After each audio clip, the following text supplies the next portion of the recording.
Fala, DJams! Bem-vindo a mais uma entrevista da DJam Radio, sempre aqui com a presença do meu co-host e analista Thiago Vilela, onde a gente entrevista e discute com grandes nomes do mercado brasileiro e internacional de cripto. Hoje a gente conta com a presença muito especial do Felipe Gonçalves, fundador da Davos Protocol, e nós vamos discutir aí o futuro da relação entre stablecoins e LSTs, né, os famosos Liquid Stake Tokens. Então, Felipe, eu gostaria que você desse assim, uma breve introdução sua, né, o seu background e como foi o seu primeiro contato com cripto. Sim, claro. O meu background é em gestão de fortuna. Trabalhei 8 anos em bancos suíços. Depois comecei a investir em cripto em 2017. Passei todo o bear market, a educar-me sobre este tema e finalmente em 2021 decidi deixar a área da banca para estar a focar em DeFi. Encontrei por acaso depois um trabalho na Anchor o dia seguinte e liderei a parte de liquid staking da Anchor durante 2 anos. Nessa altura não só havia LSTs no Ethereum e não era possível fazer o unstake, portanto a criação do LST era mesmo só para dar uma liquidez no mercado secundário e o meu trabalho era mesmo como é que o mundo de LST vai se desenvolver quando é possível fazer o unstake. Acaba por ter uma elasticidade no supply do token que traz uma dinâmica para a estabilidade do preço do LST que é diferente e cria muitas novas oportunidades. Então, pronto, depois que criamos LSTs com Avalanche, Matic, BNB, Phantom, etc. E depois, o ano passado, apareceu a ideia de resolver um problema que nós achamos muito importante, que é como é que criar um yield assim sustentável na base de tirando o yield do LST, mas passar este yield para stablecoins. Então, sim, o ano passado começamos com essa ideia e, entretanto, a visão desenvolveu um bocadinho com as taxas de juros a subirem. Nós demos conta que, sim, a maior fonte de real yield é LSTs em cripto, mas continua a haver uma diferença bastante importante, ou uma desconexão, por melhor dizer, entre o mundo que se diz de TradFi, não é? O mundo real e o DeFi. E isso é um problema que nós pensamos poder resolver com a Davos. E este problema é realmente que alguém que quer dar empréstimo de USDT no Aave ganha entre 2,5% e 3%, e isto é significativamente mais baixo do que as taxas do Banco Central, não é? Ou com os T-bills, as obrigações do Tesouro. E aí há uma desconexão completa, não é? É como se a taxa de referência dos stablecoins no DeFi começa a zero e depois, com a utilidade financeira que nós trazemos com DeFi, lá chegamos a ter um yield e nós achamos que isto é uma anomalia que não deveria acontecer.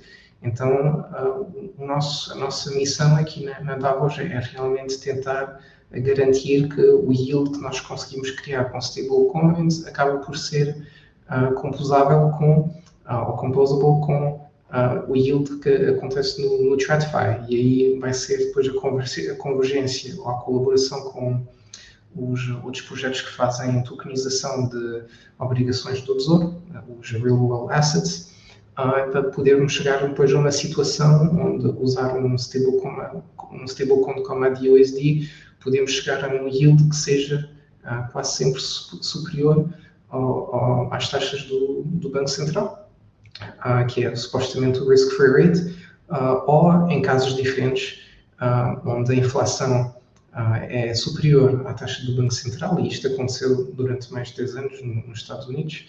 Nestes cenários também é importante ter um mecanismo que consiga ser sustentável neste caso. E pronto, é basicamente a ideia que veio depois para criar o Davos Protocol.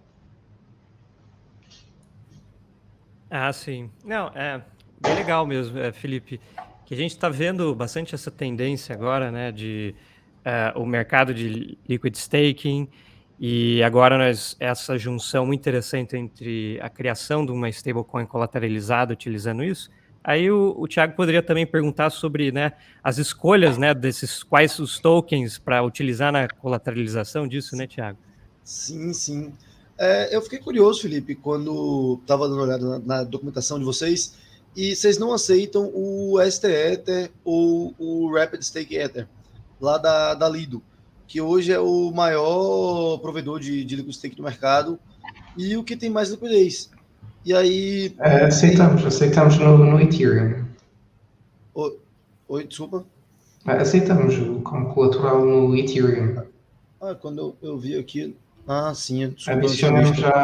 Adicionamos na página Borrow, agora temos no final, Raptest ETH or ETH. Eu não tinha visto, não. Eu não tinha visto o Rapid Stake ETH, não. Desculpa. E com relação a Liquid Stake também, você comentou que quando você estava na Anchor, você expandiu para outras redes. Hoje a gente vê a Solana está começando a ganhar uma atração legal nos seus protocolos de LST, mas nas outras redes a gente ainda vê uma atração baixa. Por que você vê essa atração tão menor em termos proporcionais quando você pega um Avalanche, uma Polygon e compara com a Ethereum atualmente?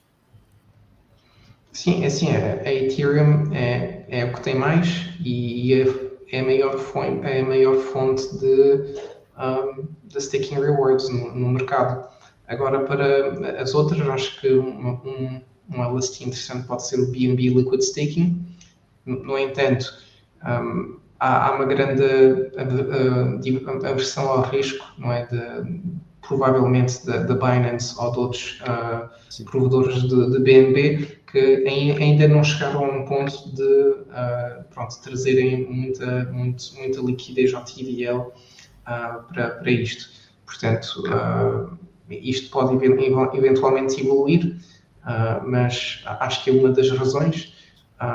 E depois na situação do Matic agora aconteceu este anúncio, não é, do POL token, portanto isto também vai mudar bastante a dinâmica do Matic Liquid Staking. Os Liquid Staking providers do Matic vão ter que rever, digamos assim, um produto para depois ser compatível com essa nova dimensão, com a utilidade que vai ter este token. Portanto, acho que no caso do POL vai ter uma utilidade bastante interessante, eventualmente, mas por enquanto, pronto, a maior fonte é realmente LST e mesmo pode ver no Avalanche, não é? Há uma grande concentração do Avalanche Liquid Staking proveniente do Banky, não é? Que fez LST, e investidores estratégicos do Banky, quem são Avalabs. Portanto, acho que cada um pode especular ou tirar as conclusões sobre a origem deste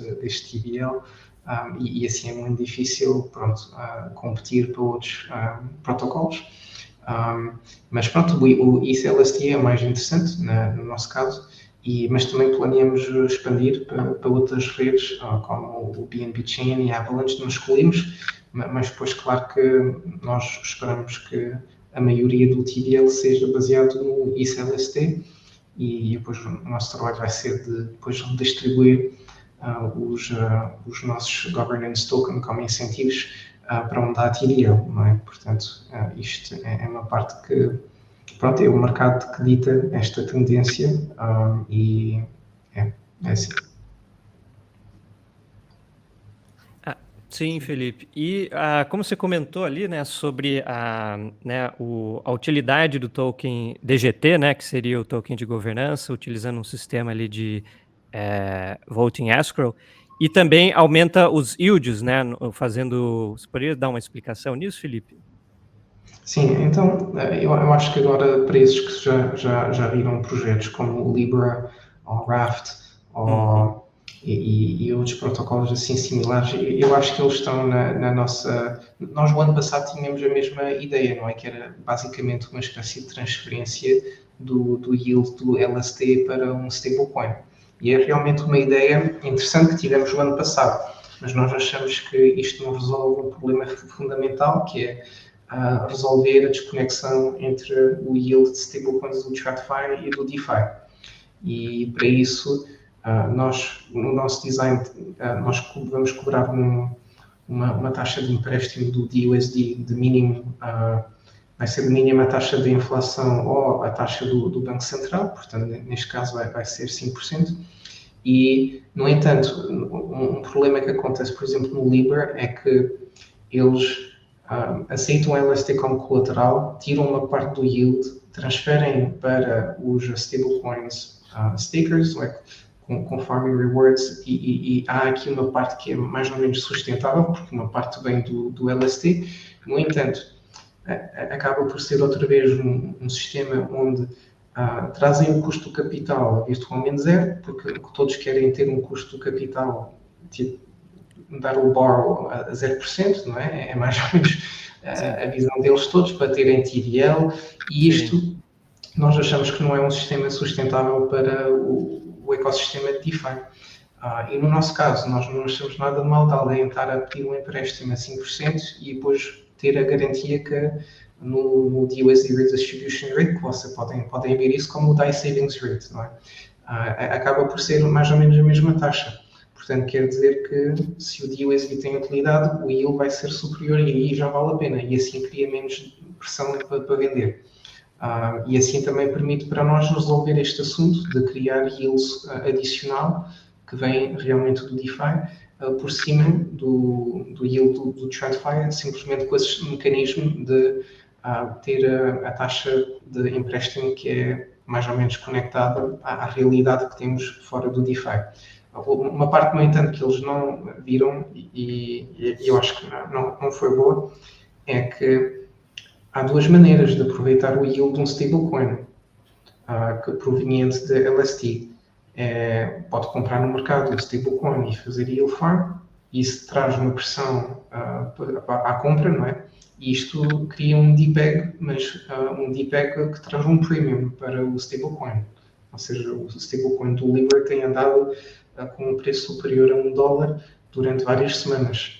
E porquê? Porque depois já existe outra alternativa, que é depositar um LST, pedir um empréstimo e fazer yield farm do stablecoin. Chegamos mais ou menos ao mesmo resultado, mas é muito mais chato, não é? Está sujeito a liquidação, todos os forks do Liquidity, o business model é incentivá-los a darem o máximo de borrow possível para terem liquidação, porque depois eles têm o yield com o liquidation fee, etc, etc. Porque se não tem borrowing interest, de onde é que vêm as comissões? As comissões vêm do liquidation fees, não é? Portanto, é um sistema que dá incentivo a tomar o leverage máximo para haver um sistema de liquidação, e depois também há um mecanismo que eu acho que não contribui à estabilidade do preço, mas o Liquidity acha que sim, que é cobrar uma comissão, um redemption fee, quando paga de volta o empréstimo e tira o colateral. E nós achamos que as oportunidades de arbitragem para estabilizar o preço do stablecoin, estar a colocar este tipo de comissões vai trazer uma barreira para as oportunidades de arbitragem, para a estabilização do preço. Portanto, eu acho que não podemos dizer por enquanto que este sistema do Libra, por exemplo, tem resultado com a estabilidade do preço. Então, voltando ao DGT, nós vamos ter um Vote Escrow Model com vários, chamamos assim, gauges. Vamos ter borrowing gauges, porque nós achamos que é importante dar incentivos a quem pede um empréstimo e terem um incentivo específico e adicional comparativamente a alguém que está simplesmente a comprar o stablecoin no mercado e a fazer yield farm. Vamos ter liquidity gauges e depois vai haver a distribuição do borrowing rate do DUSD para os DUSD stakers. Podem comparar algo similar ao DAI Savings Rate. No entanto, para nós é importante termos uma situação onde os nossos parceiros de DeFi têm a oportunidade de receberem alguns DGTs, não é? E não receber o DUSD diretamente. Acho que vai ter mais valor terem o DGT. E então o que acontece é que os vote escrows vão ter que votar onde é que eles querem que os DGT emissions vão para colateral contra practice ETH, ou vão para USD Liquidity no Balancer, eles é que vão votar. E vai haver um sistema de voting incentives, ou podem chamar isso auto-bribe, que é nós vamos redistribuir os revenues do protocolo para estes gauges, ou seja, vamos tirar, por exemplo, no LST Collateral, vamos cobrar uma comissão de 50% no yield, e temos um mecanismo para fazer isso automaticamente, e isto vai ser distribuído para auto-bribe, ou seja, um LST com um risco tecnológico, digamos assim, similar ao Raptors ETH, por exemplo, digamos assim, se o Anchor ETH, por exemplo, cria mais yield do que o Raptors ETH, vai ter maior yield capture, vai ter maior auto-bribe comparativamente ou proporcionalmente ao TVL que tem no protocolo. Portanto, vai ter assim um incentivo natural para receber mais DGT emissions, e cada protocolo vai ser livre de adicionar um voting incentive adicional. Se o Lido quiser adicionar voting incentives para os DGT token holders votarem, podem receber. E uma dinâmica similar vai ser com os liquidity pools do Balancer, do Curve. Sim. Ô, Felipe, eu queria fazer uma pergunta, duas perguntas, na verdade. Vocês vão utilizar o modelo de vested escrow, como você falou aí, e eu queria saber por que vocês escolheram esse modelo com vested escrow para o token de governança de vocês. E a outra pergunta você comentou sobre o exemplo da Anchor e da Lido. Se a Anchor trouxer um yield maior do que a Lido, a chance é que os usuários migrem para a Anchor. Agora, esse mercado de liquid staking, pelo o que está aparecendo, como ele está se moldando até agora, parece que é um mercado que o efeito rede ele está jogando muito mais, está contando muito mais do que 1 ou 2% a mais de yield. Que, se a gente observar o caso da Frax, por exemplo, a Frax, se eu não me engano, ela paga acho que 7%, 8%, e eles não conseguiram ganhar tanta atração quanto a Lido aumentou o seu market share após a liberação do Sax com a chapela na Ethereum. E aí eu queria saber como é que você enxerga isso, tanto para os mercados, para os protocolos de LSTs, quanto para as stablecoins, que no caso da DUSD, que são dois tipos de protocolo que eles mais precisam são liquidez e efeito rede, né? Sim, eu acho que a liquidez vai ser cada vez menos relevante, porque há esta possibilidade de fazer unstake, e já agora para fazer staking do Ethereum demora 45 dias, portanto cada liquid staking provider tem uma reserva de Ethereum no caso de haver um unstake. Portanto, acho que a parte da liquidez vai ser um bocadinho menos relevante, mas para responder à situação do Sfrax ETH, por exemplo, eles têm um risco maior, não é? Há uma parte algorítmica, não é? E é um risco assim maior, e acho que tiveram algum sucesso com este design. Agora há outros casos, por exemplo, que o OR-ETH também tem tração, mas tem um yield menor. Sim.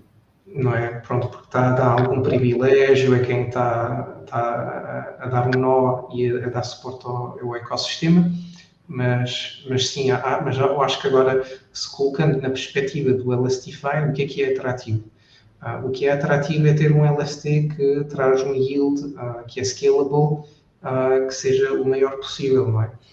Acho que um bom exemplo, por exemplo, é a Balancer. O Balancer tem pools de liquidez com LSTs, e eles tiram a metade do yield do LST, e isso é enviado automaticamente ao Hidden Hand, não é? Como auto-bribe, e isto depois incentiva os VeVal token holders para votarem nestes pools, e pronto, dá um incentivo assim natural, e depois há um efeito multiplicador, não é? Que é a taxa de inflação talvez do Balancer maior do que o Ethereum, por isso $1 de Ethereum é equivalente a mais emissões em BAL, não é? E isso é uma dinâmica importante.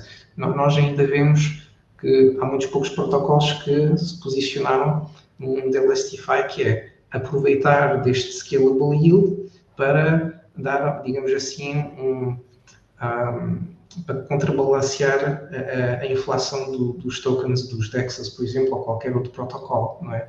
E chegar depois a uma situação onde as emissões de um DEX vão ser balanceadas com o yield capture de LSTs ou real world assets, etc. Não é? Portanto, isso é um pouco a nossa visão. Para a segunda pergunta do V-Model, eu acho que uma parte importante é ver muita interação com outros DeFi protocolos. Acho que é assim que uma estratégia de marketing funciona para projetos no DeFi e colaborações e criar utilidade para os outros projetos. Portanto, nós achamos que ainda há muito pouca utilidade por cima do Liquid Staking.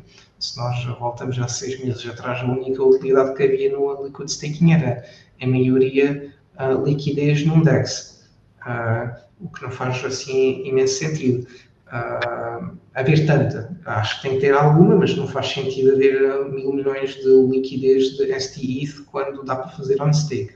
Acho que é um exagero, é desnecessário e faltava utilidade superior. Pronto, agora já temos um pouco mais de utilidade, mas há situações, por exemplo, interessantes. No SUI, por exemplo, não há unbundling period. O que é que isso quer dizer para o ecossistema do LST5? Quando há um Layer 1 ou Layer 2, um Layer 1 chain que tem, tipo, será que faz sentido liquid staking? Não é? Se não há unbundling period, o balancer pode fazer ele próprio o staking, não é? Se ele estivesse no SUI, por exemplo, não precisa de LST protocol, não é preciso fazer leverage de 10 vezes de SUI liquid staking contra SUI, porque não faz sentido dar empréstimo a SUI se o risk-free rate é de, sei lá, 6% no SUI, acho que é, ninguém vai dar empréstimo a uma plataforma similar ao AV por menos 6%. Portanto, isso logo mata a estratégia de folding strategy, não é? De dar leverage. E isso são coisas que também é uma dinâmica que nós pensamos vai acontecer e realmente é importante ter outras utilidades para o LST no Ethereum. Então, o V-Model é realmente uma maneira de... Nós vamos ter que participar no V-Model dos nossos parceiros, não é?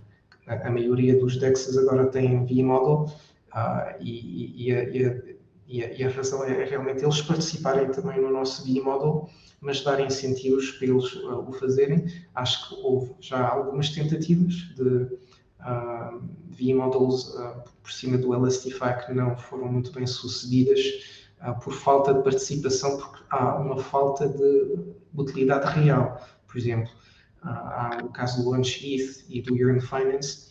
O Yearn Finance, por exemplo, está a tentar fazer um ETH LST Vault e está a pedir aos protocolos de LST, olha, dão aqui bribe e vocês vão ter uma maior percentagem neste pool de ETH LST, mas no DeFi não existe. Enfim, não existe sempre diversificação. Diversificação no mercado tradicional quer dizer uma diversificação do risco de volatilidade do preço, mas isto não faz sentido para ETH-LST. Um pool de ETH-LST é multiplicar o risco, não é diversificar o risco. E para isso é necessário ter maior yield. E isso é um dos casos que eu pessoalmente acho que a Yearn Finance não faz muito sentido.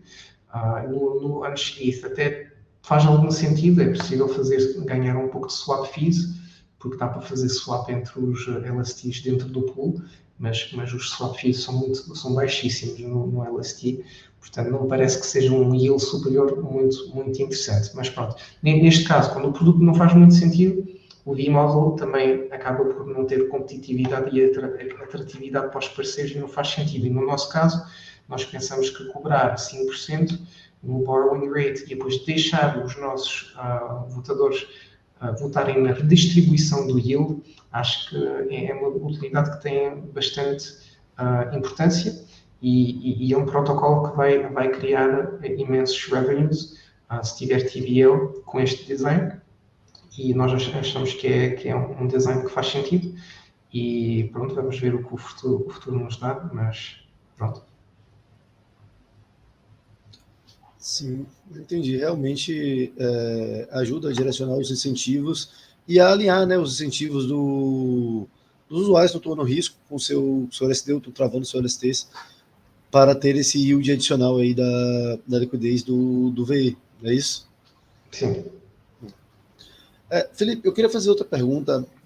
Isso aí seria sobre as barreiras de adoção, que em todos os novos protocolos acabam sofrendo com esse problema do cold start, mesmo a gente tendo tokens para incentivar usuários, e é uma forma de acelerar isso, porém ainda existe. E aí eu queria saber de você, quais são as maiores barreiras de adoção hoje para vocês conseguirem ter uma grande gama de usuários de liquidez no DUSD no mercado? Sim, eu acho que assim, há duas barreiras de adoção. Acho que há uma barreira de adoção agora global no DeFi, que é, não faz sentido nenhum dar land do USDT ou USDC no contexto atual, quando o yield é de 3%, e o risk-free rate é inferior. Acho que a única utilidade é nos mercados emergentes para, eventualmente, utilizadores que não são, enfim, que não têm tipo $1 milhão para ter acesso a serviços financeiros assim mais superiores, para terem acesso a esse yield do mercado tradicional. Mas pronto, sem ser isso não faz muito sentido, não é? E eu acho que as plataformas, por exemplo, a Swissborg ou a Picnic ou assim, eles também querem dar a yield aos seus utilizadores, que este yield vem do DeFi, mas se esse yield não é superior ao TradFi, como é que nós podemos trazer mais utilizadores no DeFi? Isso é um problema fundamental que nós tentamos resolver. Agora, sobre a parte do Davos, acho que se nós resolvemos esse problema fundamental do DeFi, acho que os utilizadores existentes do DeFi também se vão dar conta que isso é um problema que tem que ser resolvido e nós estamos a resolver este problema e eu acho que aí pode ganhar alguma tração. Obviamente, depois sempre existe possibilidades de comprar bootstrap liquidity, a fundos, etc. Pessoalmente não é algo que fizemos. Habitualmente isso dá algum boost. Vocês já devem ter notado no canal nos últimos, digamos assim, 3 meses, esses protocolos assim do nada que chegam a 200 milhões, fantástico, depois caem para 20 milhões, assim do nada, pronto. São coisas que acontecem, nós não gastamos recursos nisto, continuamos a trabalhar e pronto, e são recursos que existem, muitos protocolos o fazem, para ser honesto, mas pronto, nós tentamos ter uma estratégia um bocadinho mais orgânica e pronto, depois na altura certa, depois eventualmente usaremos os recursos todos possíveis para dar alguma tração e garantir que essa tração seja um pouco mais sustentável. Sim, entendi. Faz sentido. E só uma curiosidade, na verdade, que eu queria saber. Você mencionou a Libra e a Raft mais cedo, que são protocolos que a Libra, principalmente, ela teve um crescimento astronômico e é um protocolo que não traz nenhum grande mecanismo inovador e conseguiu ganhar essa tração. Por que você enxerga de ter acontecido nesse movimento? Será que foi bom marketing, parcerias estratégicas com os influencers certos, digamos assim? O que é que você acha? É uma combinação, não é? É uma combinação de estratégias de bootstrap TVL, ter influencers a falarem disto, também depois tiveram assim, talvez a vantagem de serem assim o primeiro protocolo nesta área a fazerem muito barulho e a serem tão agressivos na comunicação. Também houve assim essa parte um pouco de higiene, por acaso, não é? De imitarem um design muito similar a Lido para dar a intenção, enfim, fazer crer aos utilizadores que são associados, e a Lido até teve que desmentir publicamente. Portanto, acho que é uma estratégia, um hype marketing que funcionou honestamente bastante bem. Portanto, eles têm o mérito disto. Mas pronto, agora esses protocolos também estão a baixar alguma tração porque eu acho que tem falhas no design que não dão incentivos suficientes a quem coloca o colateral para trazer alguma estabilidade de preço. Acho que o Raft é capaz de estar um pouco melhor posicionado porque fez um fundraise mais ou menos adequado, tem números interessantes. Pessoalmente desconheço quem é que são os backers do Libra, por exemplo, mas acho que isso é uma parte muito importante, ter projetos com números com VC funds de qualidade, porque quer dizer que eles têm recursos financeiros para se aguentarem no projeto e continuar a construir. E esses projetos que não dão transparência neste ponto realmente tem que ser hype marketing. Marketing funciona, não funciona. Se não funciona, vão a outra. Há coisas assim que aconteceram há muito pouco tempo, não é? Com Agility, por exemplo. Não sei se viram isto no canal, mas o Agility também supostamente era suposto ser um pool de LST e eles simplesmente deram farming rewards aos LSTs. E subiu mais 100 milhões de TVL assim do nada. E depois Não vi. cresceu de maneira tão rápida. E isto é muito suspeito. Todos os projetos que não têm grandes números por trás é muito suspeito. Quer dizer que tem uma visão muito short term, a curto prazo, e isso ou voa ou falha, não é? E isso eu acho que é um dos problemas. E depois há outros protocolos que vão entrar no mercado, supostamente como Prisma, onde, por exemplo, não sabemos quem é que está por trás do protocolo. Sim. Publicamente ninguém sabe. E nós sabemos que no DeFi, quando não sabemos quem está por trás do protocolo, é porque eles estão por trás de outras coisas e não querem que o conflito de interesse seja público. E aí também traz, eu acho, muita desconfiança. Não, eu concordo com isso aí, que os protocolos, quando sobem muito rápido, né? Quando aumenta muito de TVL, você já liga aquele alerta. Velho, normalmente isso acontece com Ponzi.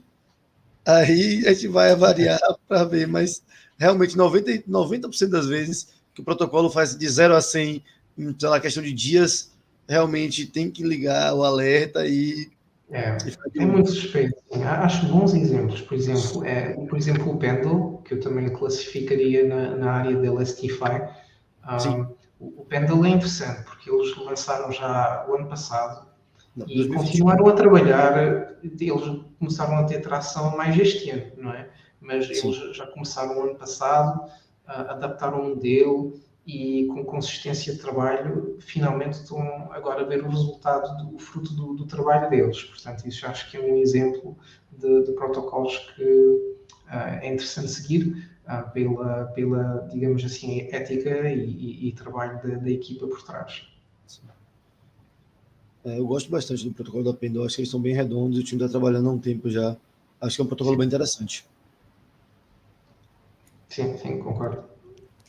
Felipe, acho que a gente também pode dar uns tópicos aqui, falar sobre a Tagus, né? A Tagus Labs, né? A gente tem aqui agora, vou deixar até aqui a tela para mostrar, né? Que é essa firma, né, de venture, que também estão investindo em outras partes de liquid staking, né? Tem esse caso aqui também do Ethereum LST, né? De restaking. Então, você poderia comentar um pouco assim, qual é o futuro que você vê, né, de liquid staking e como essa relação com o stablecoin vai ser ali no futuro, né? Como você mencionou, pode ter uma complexidade, né? Pode ter esses yields meio de gem aí que não são sustentáveis, eventualmente alguma força regulatória. Qual é a sua visão para esse ecossistema, né? E para esse mercado que está aí pujante agora? Assim, a visão da criação da Tagus Labs é mais assim, quando alguém quer criar um protocolo assim de zero até ter tração, é realmente preciso de muitos especialistas, não é? É preciso ter blockchain engineer e front-end e designers e pessoas para tratarem dos token integrations e BD e QA. Há vários especialistas e depois, infelizmente, há vários especialistas que, por exemplo, o design é algo que é necessário no início, não é? Uma vez que o protocolo está mais ou menos bem encaminhado, já não é preciso estar tanto envolvido, né, com este tipo de especialistas.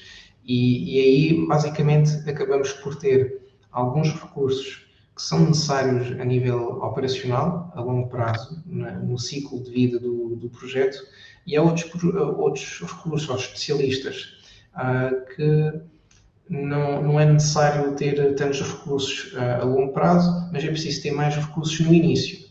E aí há a questão temos que escalar isto, não é? Por exemplo, ter um especialista de PR, será que faz sentido? Só na área de marketing há imensos especialistas a ter, não é? É preciso alguém a fazer community, social media, e fazer PR, e alguém a escrever o conteúdo, e ter um especialista de SEO, idealmente. Estes especialistas todos não faz sentido ter um SEO specialist só para um projeto. No entanto, tendo uma empresa que ajuda projetos, essas partes que são menos escaláveis, não é? A nível unitário para um projeto, já pode fazer sentido ter um especialista de SEO, por exemplo, num projeto como a Tagus, a um certo ponto. Ou ter um QA, ou coisas assim.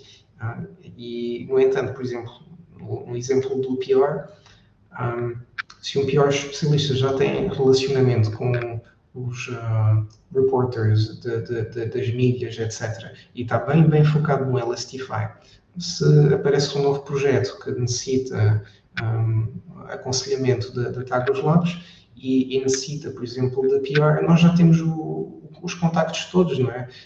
Agora, claro que é menos escalável se aparece um cliente que deseja ter ajuda para Gamify, já é uma audiência completamente diferente e não faz sentido. Por isso é que nós temos realmente esse foco no Elastify.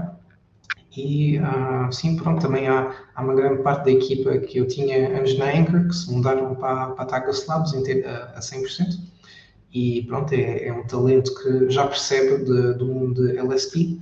E pronto, nós achamos que é um capital humano que é interessante, que vale a pena guardar. E pronto, depois vamos dar aconselhamento eventualmente a parceiros em áreas onde eles têm alguns pontos fracos e tentar trazer uma certa estabilidade financeira a este Labs, sem estar a contar exclusivamente de dinheiro de VC Funds, não é? Financiar os projetos. Pronto, é a ideia por trás da Tagus Labs. E se vocês verem assim vários projetos no mercado, muitos projetos têm um projeto com token e têm uma entidade onde estão a contratar as pessoas. E depois o que acontece é que, por exemplo, no Balancer, não é? Obviamente eles estão também bastante envolvidos em outros projetos como a Beethoven X ou a Gyroscope, nem ninguém sabe bem qual é que é assim o relacionamento, se pertencem a eles ou não pertence, e nós, pronto, queremos dar essa transparência mais formal e pronto, eu fiz questão em ter isto um ponto muito claro e os investidores da Davos, pronto, sabem pronto, que há esta entidade. E se no futuro houver assim outras ideias de projeto, pronto, eventualmente vão ter a oportunidade de investir com prioridade, mas sim, acho que era bastante importante ter essa ambição de ter escala para outros projetos, mas sem desviar o foco de um projeto específico para esses especialistas que têm a necessidade de trabalharem para vários projetos, senão não há fundamento económico para tê-los a longo prazo. Sim. Pode falar, Gustavo. Não, pode falar, Thiago.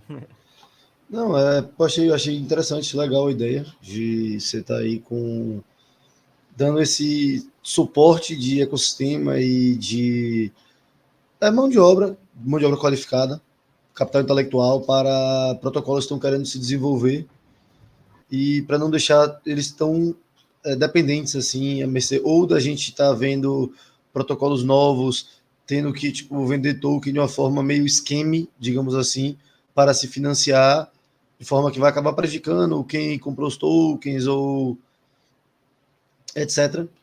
Ou o projeto está se alavancando totalmente com, vendendo praticamente todo o seu capital, boa parte do capital para fundos e etc. Eu achei bem interessante essa iniciativa, é algo acho que a indústria precisa mais, principalmente para essa área de LST que é nova e que a gente está vendo toda a área nova que traz hype, acaba atraindo muito skimmer.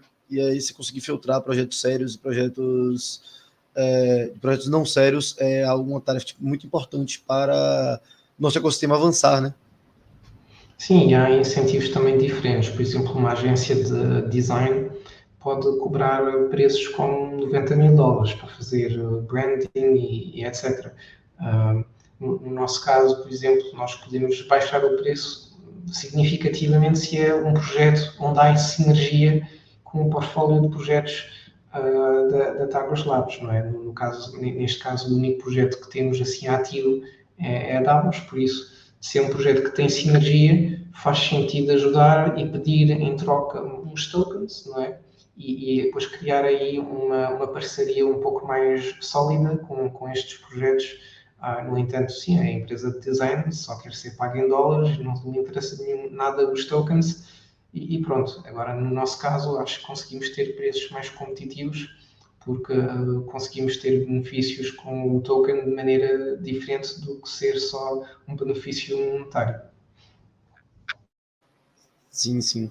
Quando você recebe token, ao invés de puramente dólar ou os dois, você tem skin da game também, né? Você tem mais interesse em fazer o projeto dar certo do que uma agência apenas que cobra dólares e faz o serviço e depois, ponto. Sim, exatamente. Gustavo, acho que a gente já perguntou pro Felipe bastante coisa aqui.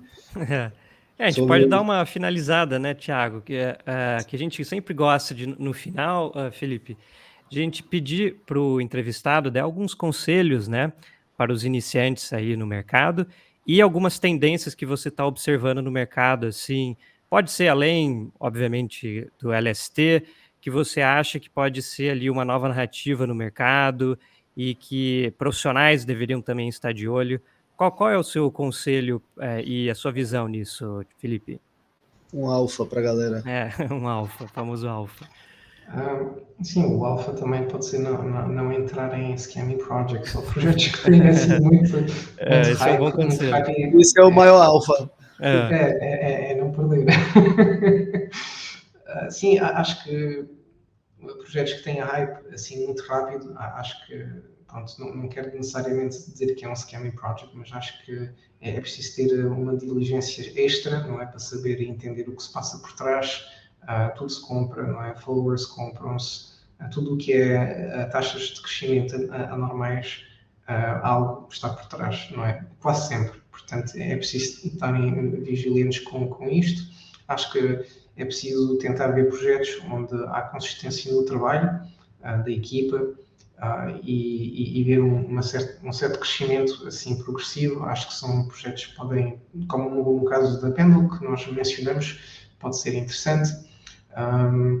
Depois, a nível de tendências de mercado, nós identificamos que, por exemplo, a taxa o lending rate do Ethereum, não é?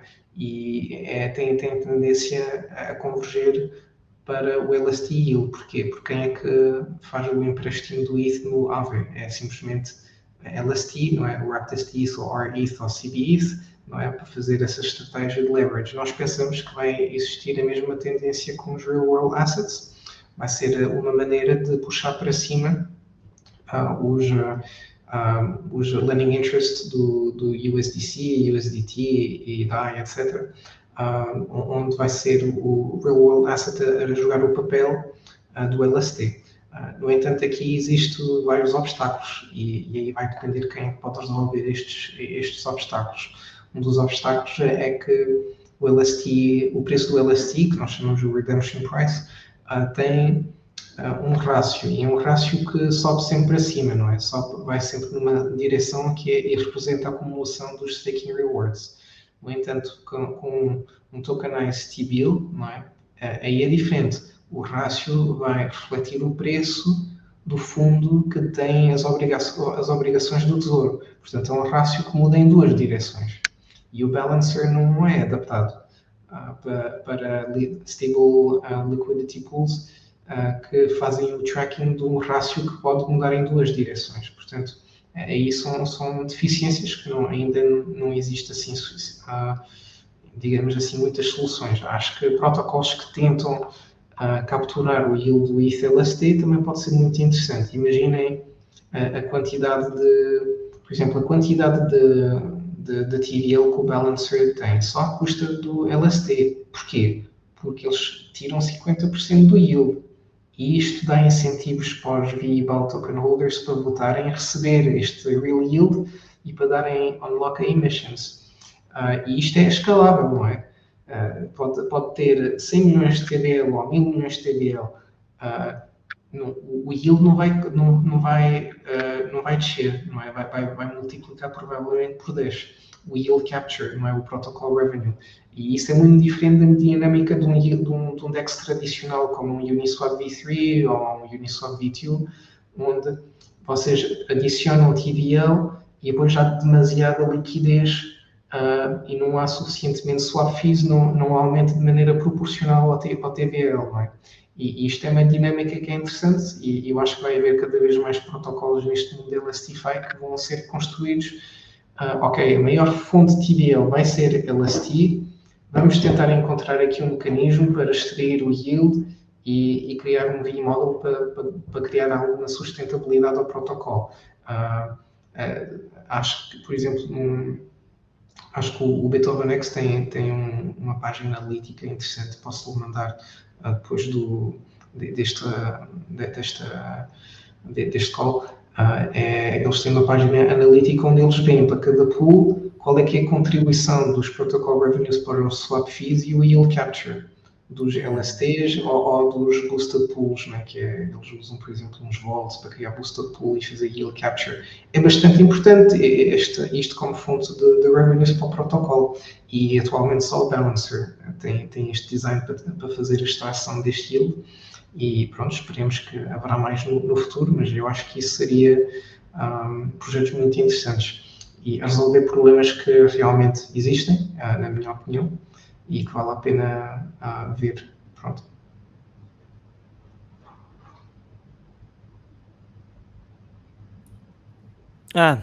Acho que deu uma bugada aqui no meu áudio, Felipe. Não, mas com certeza, Felipe. Esse o primeiro conselho, né? Fugir desses hypes de, como você mencionou, né? Que tem ali um TVL rápido e tal. E principalmente olhar agora, né? Os que estão inovando ali nos yields de LST. E o que você pode também comentar aí no final, Thiago?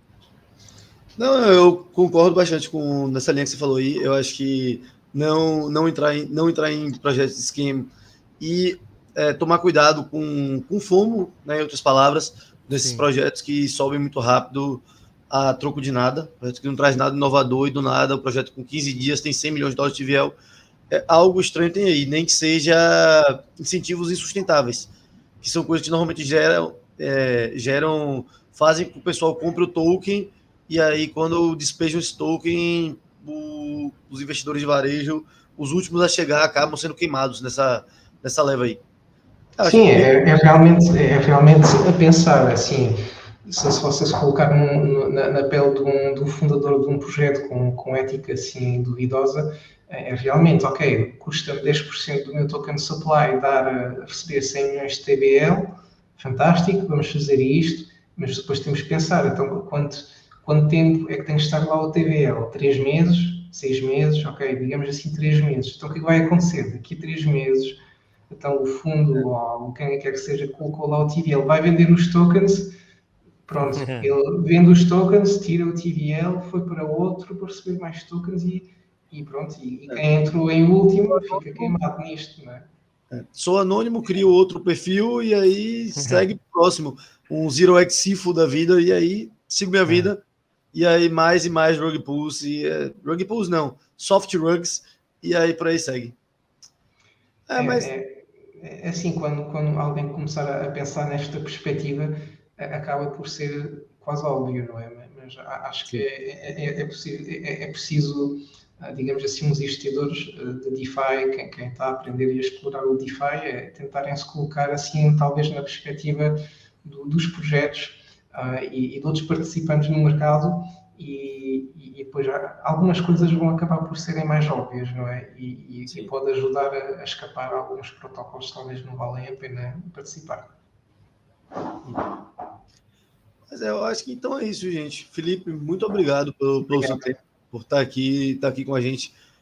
para falar um pouco da Davos e compartilhando vários alfas com o pessoal. Queria agradecer o pessoal que assistiu a gente também. E quer puxar mais alguma coisa, Gustavo, para encerrar?